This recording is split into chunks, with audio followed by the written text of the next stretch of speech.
క్రైస్తవం నవంబర్ 16వ తారీఖు 2020. ఈరోజు దేవుని వాక్య ధ్యానము 2వ తెస్సలోనికీయులకు రాసిన పత్రిక 2వ అధ్యాయము 13వ వచనము.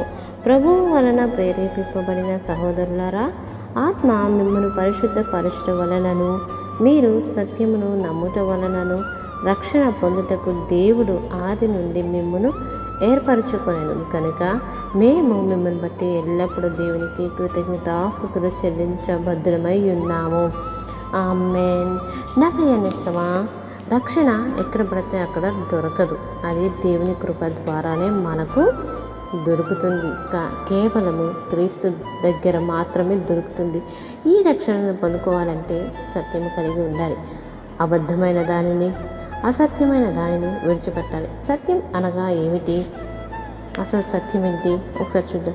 యేసుక్రీస్తు వారు చెప్పిన మాటలే ఆ మాటలు, నేనే మార్గము, సత్యము, జీవము.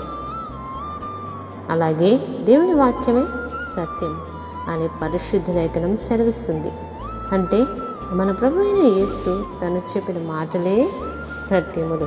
యేసుక్రీస్తు మాటలను నమ్ముతున్నారా? అయితే మీరు రక్షించబడతారు. దేవుని ఆత్మ మీలో నుండి మిమ్ములను పరిశుద్ధపరిచి సర్వసత్యంలోనికి నడిపించడానికి వలన రక్షణ మీ సొంతం అవుతుంది.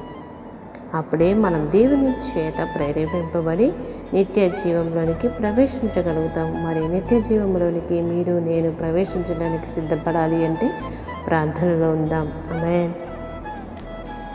ప్రార్థన. ప్రభువా, మీ యందు నమ్మిక ఉంచి, మీ మాటల యందు నమ్మిక ఉంచి మేము రక్షణ పొందుకుంటేనే తప్ప మీ పరలోక రాజ్యం చేరలేము. రక్షణ పొందుకునే కృపను మాకు అనుగ్రహించండి. అలాగే ఈ వాక్యం వింటున్న మా ప్రియాత్మీయులను కూడా దీవించి ఆశీర్వదించి మీ కృపను దయచేయమని యేసు క్రీస్తు నామములో ప్రార్థించుచున్నాము తండ్రి. ఆమేన్. మీ ప్రార్థన అవసరతల కొరకు మా ఫోన్ నెంబర్స్ 9851444230 మరియు నెంబర్ 9963258910. ఆమేన్.